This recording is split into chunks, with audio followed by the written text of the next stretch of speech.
Hey folks, welcome back to another HP Gaming GameLINK video. We have something very special for you today. As you'll see, there's all sorts of bells and whistles around the outside of the screen here, info tabs and the like. It's because we're going to be chatting with some interesting folks about some wonderful things that are coming up for Arkham Horror, the card game. Let's get to it.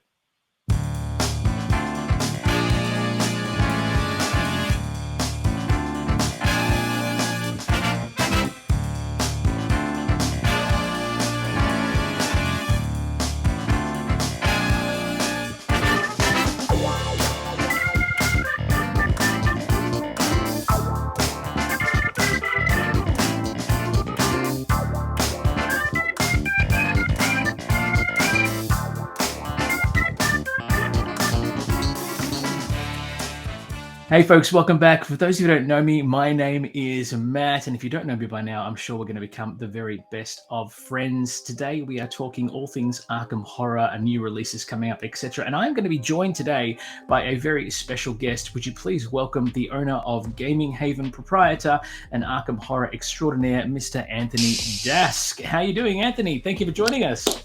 G'day, Matt. Thanks for having me. Awesome to be here. Absolute pleasure. We are both very, very excited because we are longtime Arkham Horror fans. That is no secret. But in addition to all of the new bits and pieces coming out, we are going to talk about a few other surprises that you yourself have a hand in. Before we get into Feast of Hemlock Vale and all of that chaos, which there is so much to unpack on that alone. Would you mind, if it's all right, give us a bit of a rundown of what it is that you do at GamingHaven for all the folks out there who are watching? Yeah, sure. So again, I'm Anthony. I run GamingHaven, which is a incredibly small token manufacturer in Melbourne, Australia. There aren't too many of us in Australia that make custom board game, card game, TCG, LCG tokens, but there are a few. So I'm the only guy in Melbourne down here. I make games, but I make tokens mostly for FFG games, focusing primarily on Arkham Horror, Arkham Horror the board game, 3rd edition, Mansions of Madness, so on and so forth. I do other games as well, like Gloomhaven, Pandemic, and Warhammer too. So yeah, that's me in a nutshell. It's so, you simplified that so much. The tokens, and I'll have a few, you'll see a few are coming up on the screen throughout the chat we have. The tokens that you put together, the acrylics, everything else as well, are just off the two.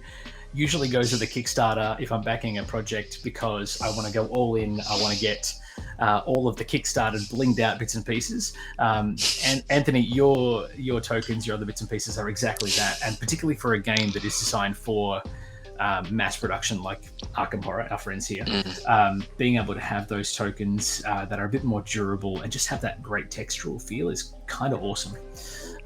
In my opinion, I don't know, maybe I'm alone. It does make life easier. It does make life easier.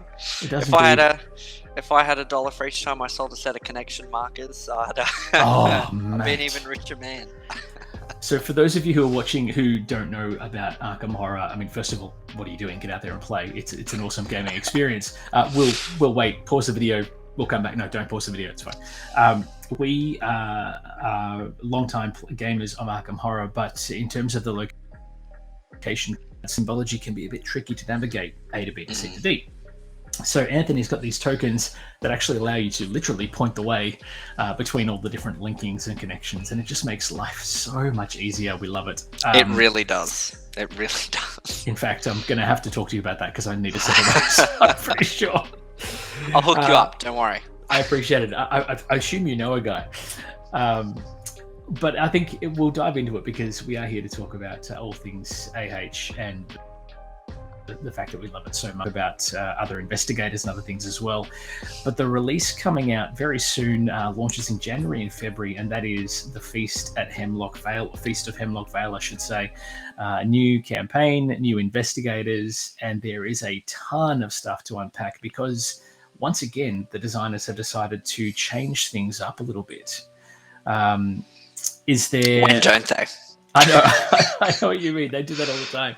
But in terms of Hemlock Vale, it's not the standard campaign we know and love. It's very much... It's a little bit similar to Dream Eaters in some respects, in that Hemlock Vale is not played succinctly, scenario by scenario by scenario.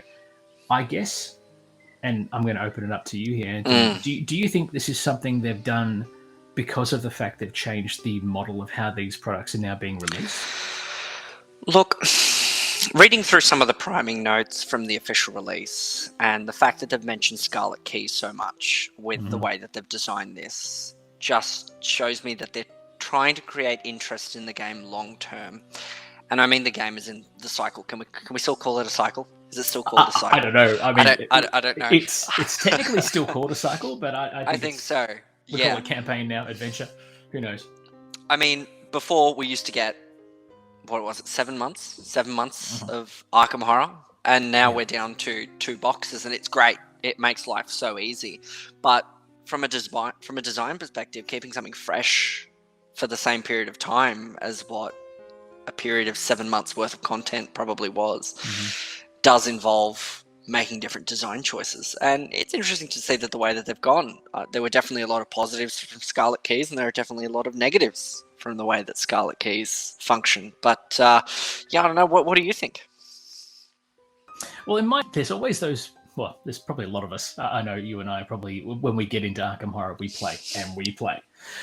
So I guess having everything come out all at once in the one campaign box, there are going to be those people who knock it over in a couple of days or over a weekend.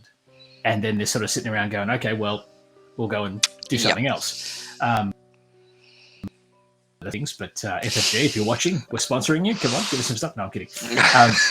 But I think in terms of this, trying to keep it fresh and interesting for that period of time is going to prove incredibly difficult because there are those people who are just going to smash through it.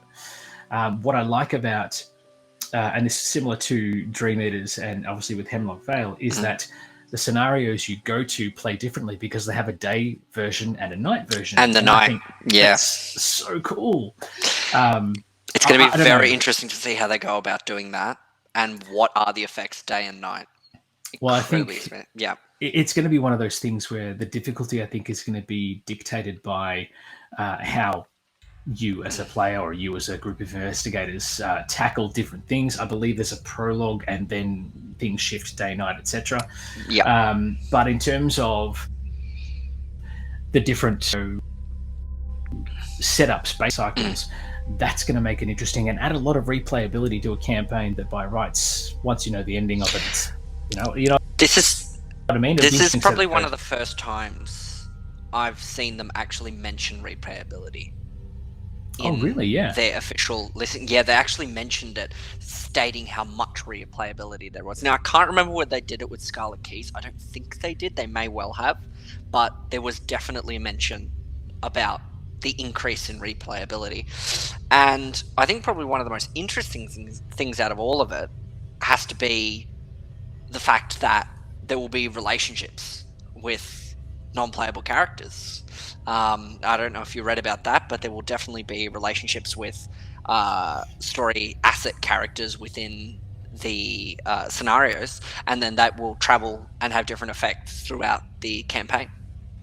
Yeah, I did read that. The idea of having NPCs effectively that you can interact with, and then obviously as you go along, if you mess with them too much, they're going to try and stop you or potentially attack. Whereas if you look after them, they're going to give you boons and bonuses and become playable characters or allies for your scenarios.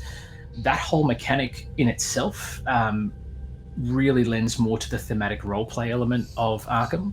And that's one of the things I love about this, when I can get a good group of people together and actually sit around a table with players at the table and have them really get into the characters or the investigators they're playing. It does feel more like an RPG than a card game. And I think that's such where Arkham really can shine. But having it's definitely got the potential. Yeah, it's definitely got the potential, but it can be incredibly difficult sometimes. I mean, with any game, dependent on the play group, as to the level of involvement you'll actually get. Even reading flavor text. I've had game groups where we've decided we're going to read all the flavor text, and boy, does it make a difference. Just doing that. Well, having a bit of ambience, the case may be, obviously adds to it too. But I think in terms of the management with the relationships, the different way the scenarios will play out based on whether it's day or night, yeah, definitely replayability here. I mean, I know when I went through Dream Eaters, played through that campaign as one of those who goes to sleep, and then again as one of those who is awake, that added a bit of replayability to some extent. But I think this campaign, many combinations, just thinking about that on its own bat. And I don't know whether they would have been able to do that if they'd had the same model of the cycle as it was previously. I don't know what your thoughts are on that, but that's sort of how I can sort of understand it. Having it all in one box just gives them a bit more control to some extent. Yeah, I think there is definitely a sense of agency that's trying to be created with new campaigns to make it more based on what the investigators at the time, investigators in real life, not investigators, the players, the players, would like to choose to make it their own. I tell you, writing up product descriptions, I mention investigators as players way too many times. I think that just goes to show, our keen aficionado with this particular product, because we are in it. We are just in it from minute one. And it's very hard sometimes. I don't know, if I'm playing a game like this, or whether it's the plethora of D&D you see behind me, I'm in it. I can't not be in it, you know what I mean? It's one of those things you're invested, and I play that role. But the other aspect, I mean, the investigators that I've seen so far for Hemlock Vale, the intricacy of the cards, one that comes to mind is Hank, Survivor Hank, who, I mean, he's got a second life, which is unprecedented in and of itself. Hank has the ability, if he's knocked out or defeated, he comes back into play, but he has a different version of his card, which gives him boosted stats, but he can't actually heal anything. He can't remove health. He can assign it or have it moved, but he can't heal. Which is an incredibly unique, very unique in the world of Arkham. Usually once you're dead or you're insane, that's it. That's it. No, and particularly because, you have obviously your investigator pool. Those long-time Arkham fans will know that so long as you've got investigators at play, if you fail, you can retry again with another investigator. But having Hank, this guy who can go down swinging and then come back again, that's never been done before in my understanding. Not in any Arkham game, I don't think.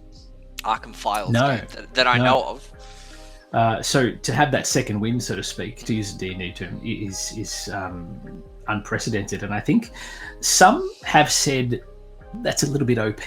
I'm not too sure about that. I think it adds much more. I mean, obviously Hemlock Vale, Hemlock Grove, we sort of know where this is sort of heading in terms of those of you.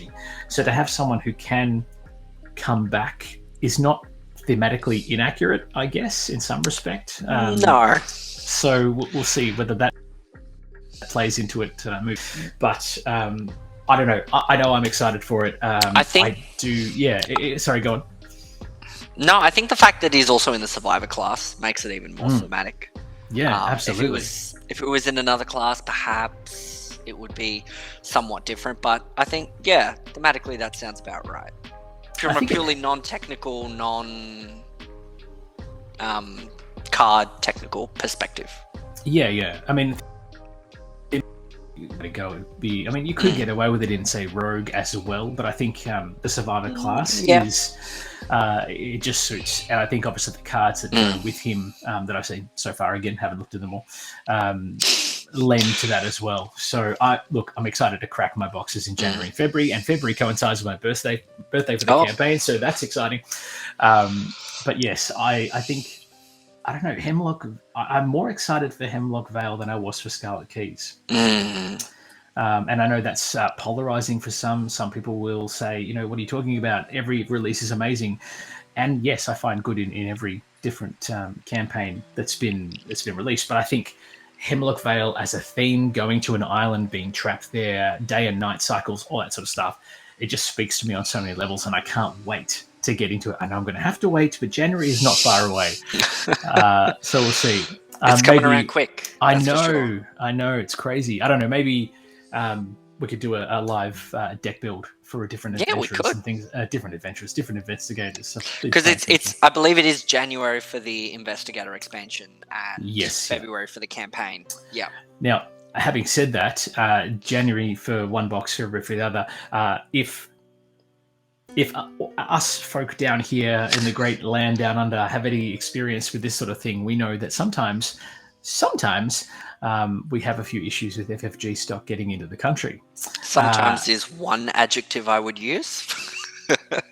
Yes, well, as someone who is a retailer of Arkham products, yes, I have had a few issues. So it is quite possible that they will release and ship at the same time here in Australia, which is not a bad thing. I know that with Scarlet Keys, the campaign ended up arriving a week and a half before some of the investigator stuff arrived, and it was a mess. It was still just post-COVID, so hopefully we'll get everything sorted. Speaking of Hemlock Vale, just a quick shout out, it is available for pre-order on the website, so you can jump in there as well. If you haven't already secured a copy, hey, I've got to do it. I'll need to hop in. I actually haven't ordered mine yet because my local game store doesn't actually stock Arkham Horror, so I have to source it from other places, I'm afraid. Well, as you said before, and as I said before, I know a guy. So perfect. What a coincidence. I know who knew. But yes, Hemlock Vale, I think end of January for the investigator from memory, and then the campaign is due mid-Feb. So they're only a couple of weeks apart, which is good. God willing.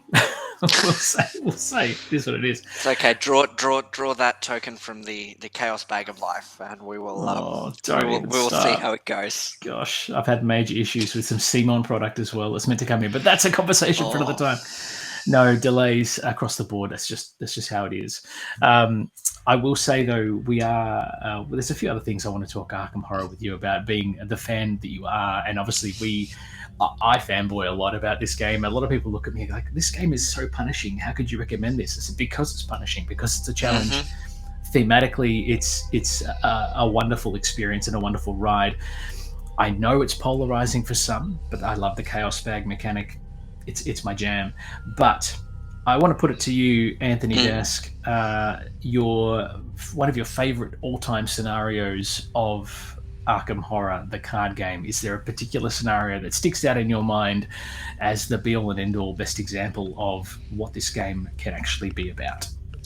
There is, and unfortunately, you're probably going to agree with me in more ways than one, because I'm pretty sure it's your favorite too. But God bless the Essex County Express. Yes! What a scenario. I mean, let's just put it like that. Every time I explain this game to someone else, I'm explaining the Essex County Express, and maybe a little bit too vivid in describing how carts are being dragged off into the abyss while still sitting on the tracks. But how could you not want to be a part of that, trying to keep ahead of it? It's probably mechanically one of the best, and it's great. Do you any favors in terms of your linking connection tokens, because it's pretty much very linear. But I will say this, when I first sat down to play the Essex County Express, and I busted it out of the pack and I was getting into my Dunwich campaign and everything else, laying that out and getting it all set up and ready to go, and then going, hang on, this is good. Oh wait, this is happening. We're losing carriages. I better move my ass. And only having 3 actions per turn, it's not as straightforward as it seems, and it's probably one of the more nail-biting scenarios where there is a sense of urgency, not just because the agenda deck is advancing all the time, but you are physically going to be ripped apart, running. Yep. And obviously everything that led into later on. I found though scenario, the rest of the campaign, while I still love Dunwich, it's one of my favourite campaigns, I found that there was nothing in the rest of the campaign that was as exciting. You know what I mean? It was sort of a climactic peak in terms of excitement before ultimate story resolution. Yeah, but it was like scenario 3 or something out of a cycle of 8. I think it is 3 or 4. Yeah, something like that. Yeah. That's number 4, because you got Miskatonic University. I probably because you have the two at the beginning, and they alternate. The house always wins, and Oh God, what's the other one? I can't remember now. Oh, which is he focused on? Essex. I mean, Essex is great. I find Yeah. that in terms of Mythos packs, which are now pretty much obsolete, which sucks because I have quite a few sitting One in or two storage. hanging around. Yeah. Just a few.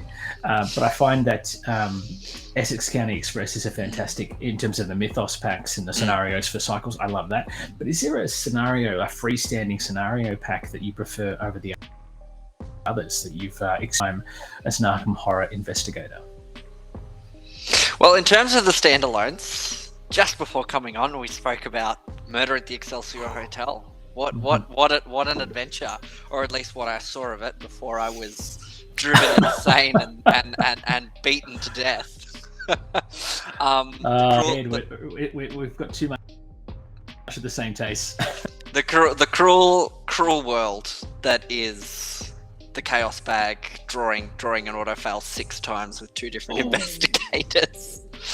But that's Ouch.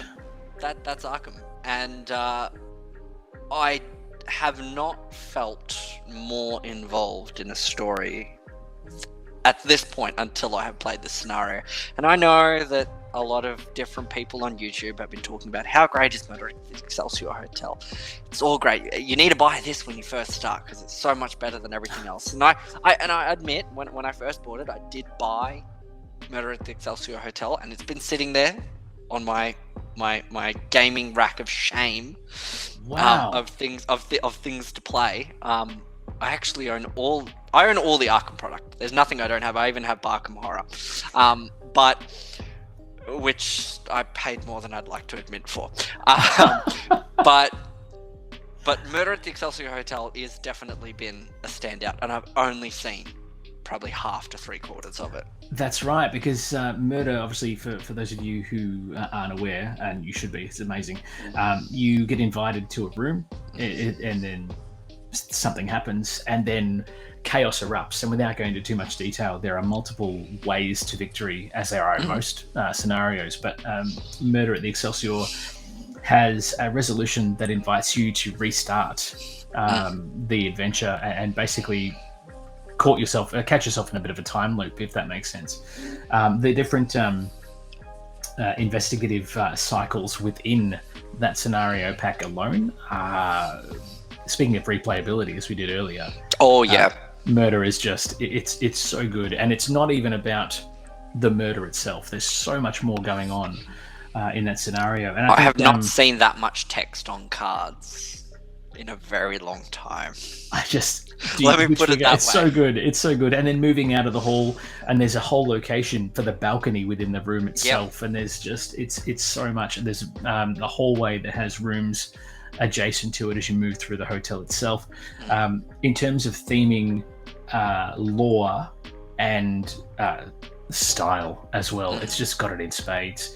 And I think just to recap quickly, Mythos packs were a small, you'll see some images on the screen that'll come at some point, small little packs that had scenarios for the cycles, usually 96 to 100 cards, with some player cards included as well, I think.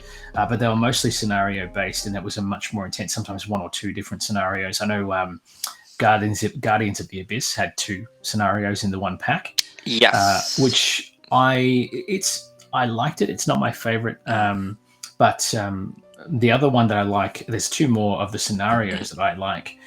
Murder is still probably very high on that list. The Blob That Ate Everything, because I'm a fanboy of movies from the 50s and the 80s as well. It's so good for all the wrong reasons. I love it. It's dangerous and it's incredibly difficult. And the map of it's eaten and consumed as you play is just great. The other one is War of the Outer Gods, of the Outer Gods, yeah. Which I like as well, because you've got so many different battles happening on many different fronts. And I like the idea of being able to go after one, trying to stem the tide of these guys over here, and they're all fighting each other as well, which does make it easier to move around when you can try and play them off against each other. Dig it very much. If 8 of 8, you'll be fine. Absolutely, unless you play someone who has an evade score of 1, and then you're just like, well, just play Roland. Just play Roland. You'll be fine. What do you need to investigate for? Just kill things, get clues. Don't need to run. That's it. Well, I guess that was my other question for you, Anthony. The very first investigator I played, I went old school when I bought my first one of these, and Roland was the first investigator I made a deck for. Oh, because we're really not good with each other because he's also the first person that I made a deck. Him and Wendy. Well, I mean, that's the tutorial. That's what it says on the box. Start with these guys and all the rest of it. I think as a starting point, Roland is great. The other one that I've found for players that I've played with physically at the table who was a great starting investigator was the Harvey Walters investigator deck. Oh, yeah. Yep. Because as a seeker, obviously he's able to find clues and all the rest of it, but he has a lot of those cards in that pack that allow him to level up with experience, and he gels well, particularly with this box, the revised core as well. In fact, I think he's actually in there as we speak. You right there, Harvey? Good man. So I find that in terms of scenarios and starting investigators, yes, people use or think about. I know it's a difficult question. Let me pose it this way: I wouldn't recommend a mystic for a beginning player, and not because they're necessarily that hard to play. It is they're also not hard to play, hard to master. But you genuinely can't go past Roland. Roland is an investigator that I keep coming back to time and time and time. So much so that I play him in other Arkham Vale games. You have put Roland through some stuff, I'm pretty sure. Put Roland through some things. That poor guy's revolver has been well and truly used. As it should. Another great one, actually, now that's popping to mind is William Yorick. William Yorick is really nice. great for a beginning player, only because it teaches you to use the discard pile and seeing it more of a resource. That comes from me. I'm a Magic the Gathering player, so my little graveyard is my friend. And when I got to play a character that trawls through the graveyard to get what he wants was very, very interesting. That's it. I mean, it's one of those things. There's so many different ways to play a lot of these investigators, and it will come down to how you build your deck. Obviously, they have recommended deck lists, etc. But I find this game shines when you take the cards you've got, and as your collection grows, or in our cases, as the collection overflows everywhere. Please don't remind me. It's so hard. It's an agonizing choice to build a deck for an investigator at the best of times, let alone taking it out of the core box and going, that's crazy. But I do say one of the investigators that I've run through multiple campaigns and had a really good time with is Jenny Barnes. Oh, Jenny. Yep. She is just classic. A sassy bitch. And I think playing her in the Dunwich campaign, partly because I think I was doing it solo, I wasn't doing it two-handed. So this is just one investigator against the world, and I think a lot of the rogue characteristics allow you to play. You are doing it for your own ends. Do you personally prefer to play true solo with just one investigator, or are you a person that plays two? Because I have to admit, I've really only played Arkham. I'd say 90% of my Arkham experience has been just me, and I do prefer to play true solo compared to two-handed, purely because I get confused as hell. But that's just me. I as I said, Magic the Gathering player. I used to play competitively. I enjoy knowing exactly what my cards do and being all on top of it, and doing that for two separate characters I found can be incredibly difficult. I'm and go. I mean, I have sat around the table, as I said previously, and played this with a few other folks. The most I've ever tapped out at for Arkham Horror card game has been 3 packs or 3 players. Yep. Purely because it does drag on the more players you have. But in terms of playing it solo, it's my deck, my investigator against the world. I have never played it two-handed for the same reason that you've just brought up. I find it trying to memorize what cards do what's still in the deck, what am I going to hand, how can I assist the other investigator, because I'm sort of metagaming what cards I've got to help with investigations, if that makes sense, rather than playing around the table where you can suggest I might be able to help here, but I can't say exactly what. So finding the true solo experience in building a deck for Jenny or building a deck for Roland or Skip or whoever else I built decks for, there's a mystic with a trumpet. James? Oh no, Not James. Jim. Yes. Yeah, Jim. I love that deck. Oh my god. I can't remember his name now. Actually, Jim is my boy. I put him through some shit, and he's played through a lot of scenarios in between campaign sessions as well. He's taken a beating, that boy. But he was my first. He was my first Mystic deck that I built, and it was just, terrifying. Jim Kluver, the musician. Sorry, musician. Yeah. He was with his trumpet of death. Yeah. So that's always been a bit of fun as well. But in terms of different classes that I prefer, I have come back to Rogue quite a bit, just because some of the permanence cards in the Rogue stack obviously speak to me as a player when I am gaming solo.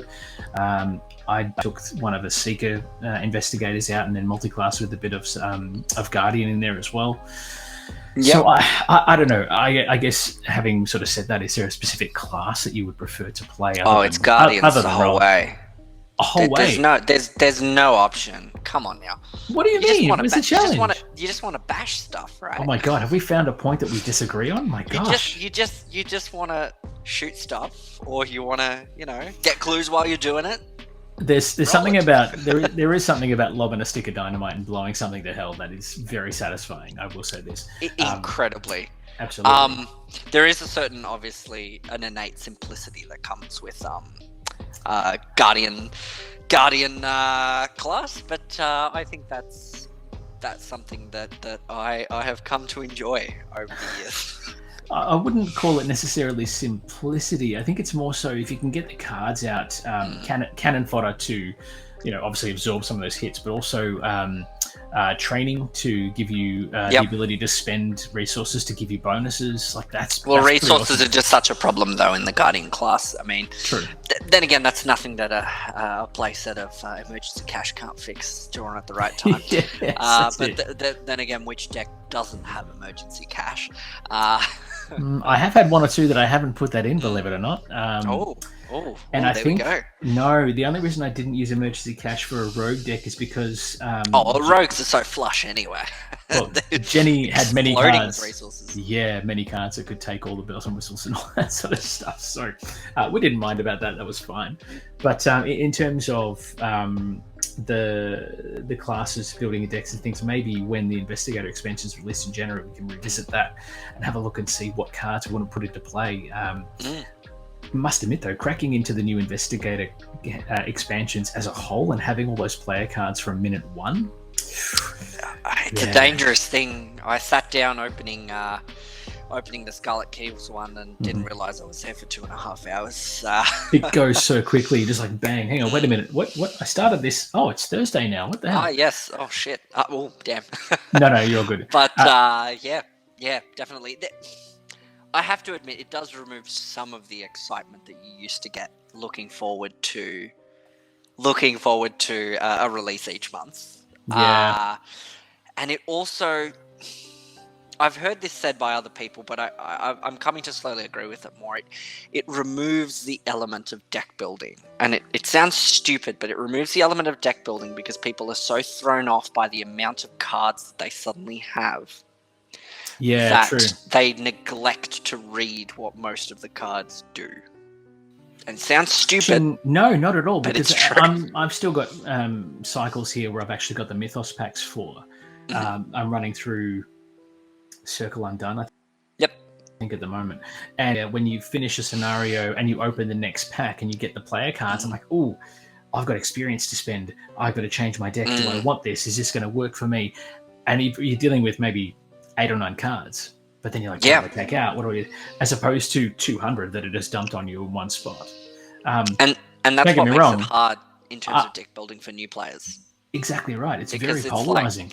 I had a mate that I decided that I was going to introduce to Arkham Horror last weekend, funnily enough. Oh, wow, nice. Yeah, he made the bad move of deciding to say, hey, Anthony, can I come to your house? You've got a few games floating around. Well, I have an That was the agreement when we moved to our new house. That my partner agreed that I'd have a board game room. It's turned into 2 rooms that now have board games in them. But I'm like, yes, here, Arkham Horror. Only 2. Only two. For now. My partner might hear you. Quite. But I'm like, here are the Arkham Horror cards. And he's just staring at 10 or 11 binders of just cards and cards and cards. And obviously, that was an incredibly dumb thing to do. And what do? Well, you just log into Arkham DB. Yeah, absolutely. And then you pick a deck. Grab a deck. You can go for it.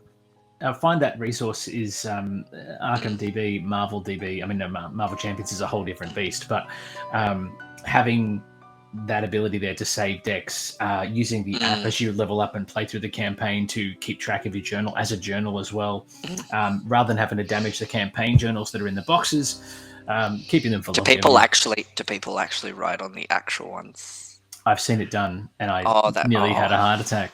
You should immediately remove them from your friend group. No, I'm sorry, I have to say it.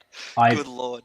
When I was playing with a few folks around the table, I print the campaign. So I have like a printed copy, and they went and wrote on it. I was like, oh, good. Thank goodness you didn't use the one that's actually on the back of the book. It's just, it's chaos, but that's what happens.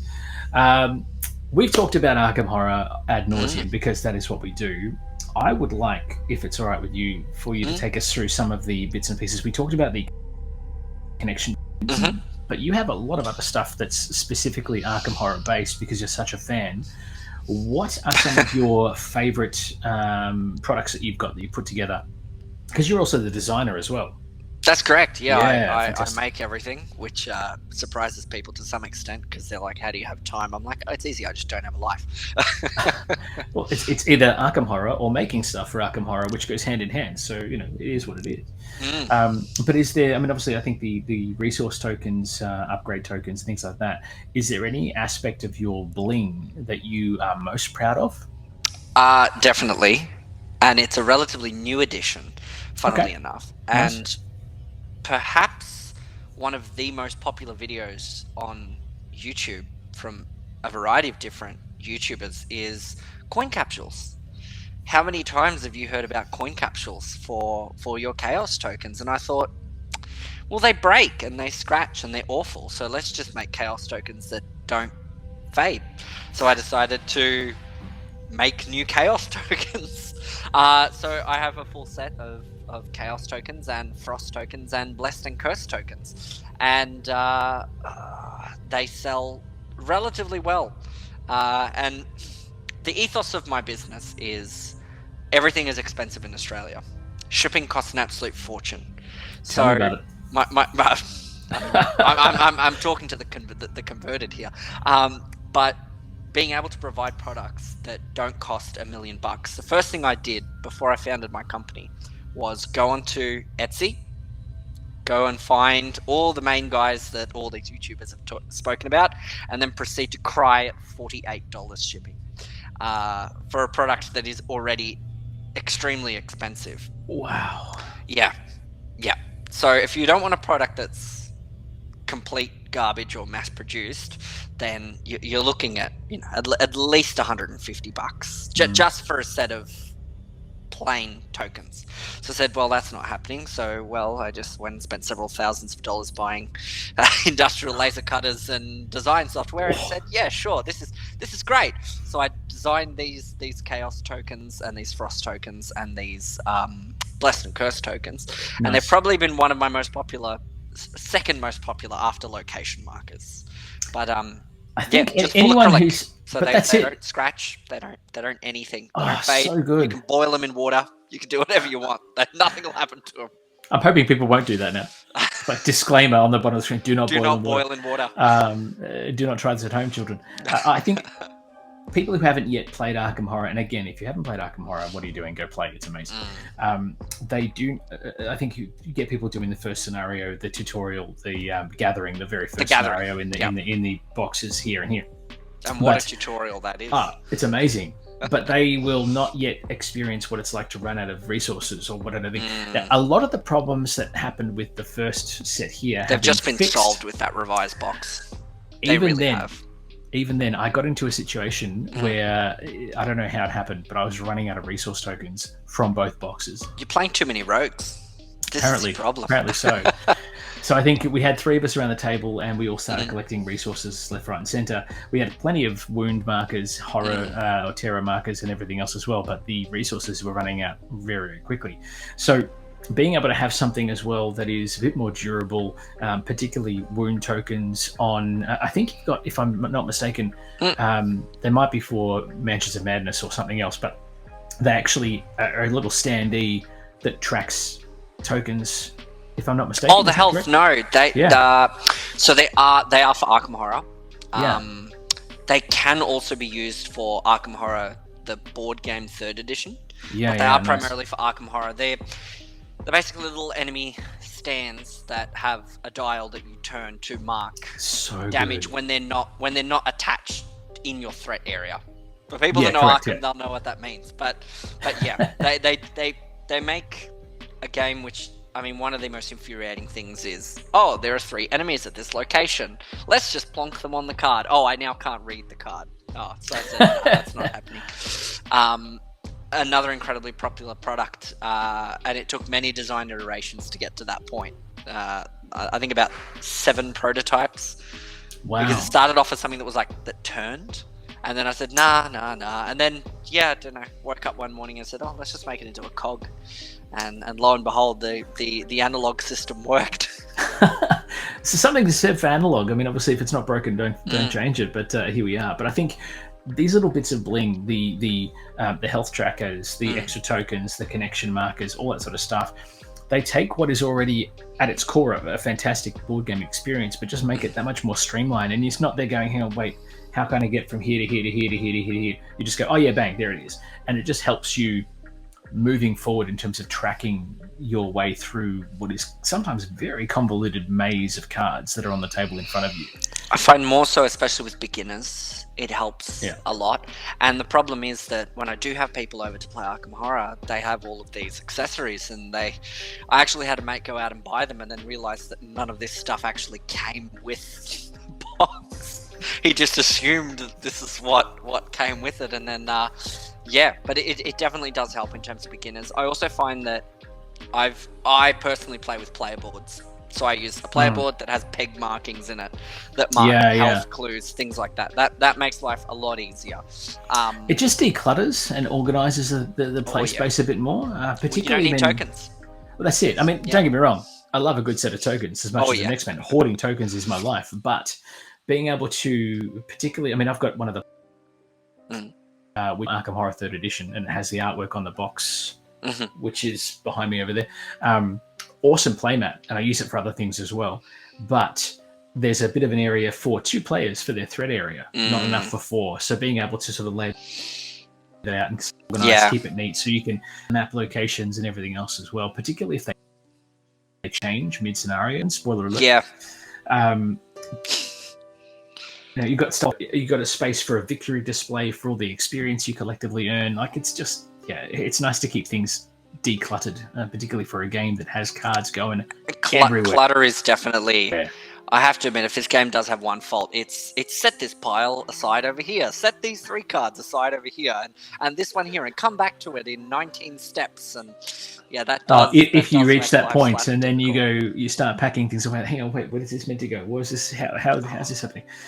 That's actually... You brought me to a very good point, but another product which I definitely stand by are the divider boxes that I've designed that go inside the revised core box, and I'm just about to release the Dunwich Legacy divider boxes. Basically, very simple wooden dividers that separate all of the expansions, what are they called?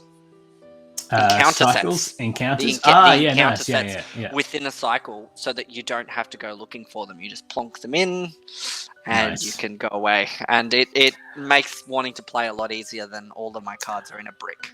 That's interesting, because with the new releases of the new packs with the investigation and the campaign cycles, there is a glaring omission that's been moving forward from manufacture from previous cycles, and that's the return to boxes. Now, the Return 2 boxes, for those of you who don't know, were a long sort of card file that had dividers that Anthony's been talking about. However, as my understanding, they're out of print. They're not. They don't exist anymore. Careful, we can't say it too loud. People will get angry. I know. there are many lovers of the Return 2 box. They are already. I've got all my collection over here. The Return 2 box is just out of shot. But I've used those as card files. I've got one of them that's just got all Guardian cards in it. One that's got all Rogue cards in it. Mm-hmm. So to bring something like this to market specifically to fill that void is, you're a genius and you should be rewarded for it. One of the biggest actual things that I had was originally, and you still can buy, I make a box that is the same size as the Return 2 box that will fit everything in the Night of the Zealot campaign, the original thing, which is very nice. Yes, but obviously people have these wonderful new revised core boxes, and all the new cycles moving forward are all the same size. So I found that people would prefer to keep the artwork on the outside of the box preserved. So by designing an insert that goes into it, whereby you still have the outside shell of the box, but we can get rid of that garbage thing, the insert that's currently in there. I mean, which is it's interesting. If there's one thing, please design an insert that works, for Christ's sake. Like, come on. You either don't have one at all, or you have one like in Arkham Horror where there's 90 times more room than is necessary. Well, this is the thing. Like the Arkham Horror, the revised box, they test ran it, I should say, with Marvel Champions when that was first released, because the box is the same size, the insert is exactly the same, and I will admit the Marvel Champions setup in terms of the different hero decks and everything else as well, it works in that respect. But for Arkham Horror, because you've got so many more different encounter sets and everything else as well, it makes it a little bit more tricky. So, I mean, in this box now, I've got the revised set plus a whole heap of other stuff for the current campaign I'm playing through. But otherwise, I just have to be very careful of where I put things away. Otherwise, I lose cards. It's a mess. So having a storage solution, very, very important, because once you go down this proverbial rabbit hole that is Arkham Horror, you ain't coming out the same. No.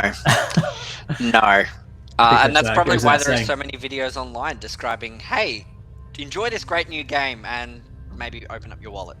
Yeah, pretty much. I will say this, obviously having the new cycles that in this cycle, again, we can't really use that word, having the new campaigns, expansions, things, stories that are coming out in the new versions does mean it's less on the hip pocket for the individual folk. I got a bit of a gripe as a retailer because they do cost me more to ship out, but that's whatever it is. I'm shipping it out once or twice if they get both packs separately, than having to ship 8 items at $10 each or whatever it is. So I guess it works out that way as well. But I think, I don't know. The future of Arkham Horror still looks bright. If Hemlock Vale is as good as it appears, I'm very excited to see where this goes.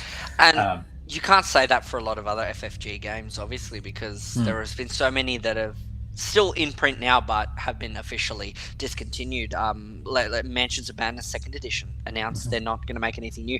Eldritch Horror, perhaps one of the most popular next to Arkham Horror, no more expansions.